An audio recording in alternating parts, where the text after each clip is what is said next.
भारतीय शिक्षण मंडल शिक्षा में पुनः भारतीयता प्रतिष्ठित करने में कार्यरत अखिल भारतीय संगठन है। शिक्षा नीति, पाठ्यक्रम और पद्धति तीनों भारतीय मूल्यों पर आधारित, भारत केंद्रित और भारत हित की हो। इसी दृष्टि से संगठन वैचारिक, शैक्षिक और व्यावहारिक गतिविधियों का नियमित आयोजन करता है। इसके नियमित भारतीय शिक्षा मंडल ने अनुसंधान, प्रबोधन, प्रशिक्षण, प्रकाशन इन सभी के लिए संगठन तैयार कर रखा है। ये 5 सोपान है और इसके साथ ही जो शिक्षण व्यवस्था के अंदर किस तरह से बदलाव होना चाहिए और किस तरह से प्रभावी होनी चाहिए, इसको लेकर विचार विमर्श किया जा रहा है। भारतीय शिक्षण मंडल चित्तौड़ प्रांत की इसी कड़ी के अंदर बैठक आयोजित की गई, जो कि 4 चरणों में आयोजित की गई।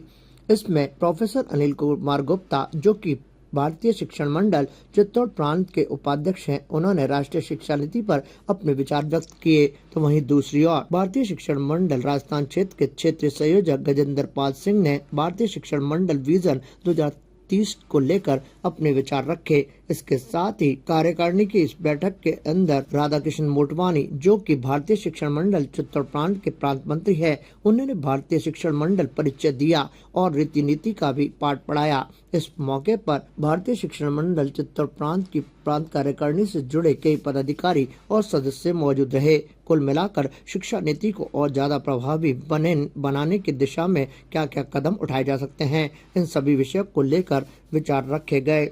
इस मौके पर शिक्षा विभाग के रामनिवास गालब और दिनेश ओझा भी मौजूद रहे।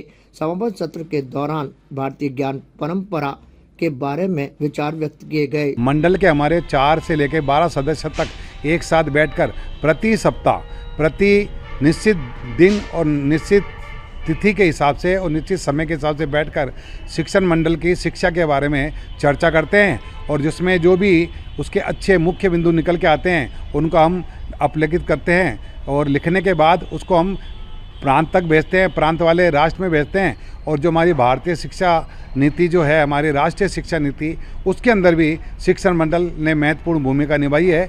जो भी वर्तमान में राष्ट्रीय शिक्षा नीति, भारतीय शिक्षा नीति हमारी वर्तमान में चालू है, उसमें भी हमारे द्वारा दिए गए बहुत से बिंदुओं को हमारे केंद्र सरकार द्वारा, शिक्षा मंत्री द्वारा समावेश किया गया है। यह हमारे लिए बहुत ही गौरवान्वित बात है। ताज़ा खबरों के लिए देखते रहें सरेराह न्यूज। अपना फ़ोन उठाएं और सब्सक्राइब करना ना भूलें।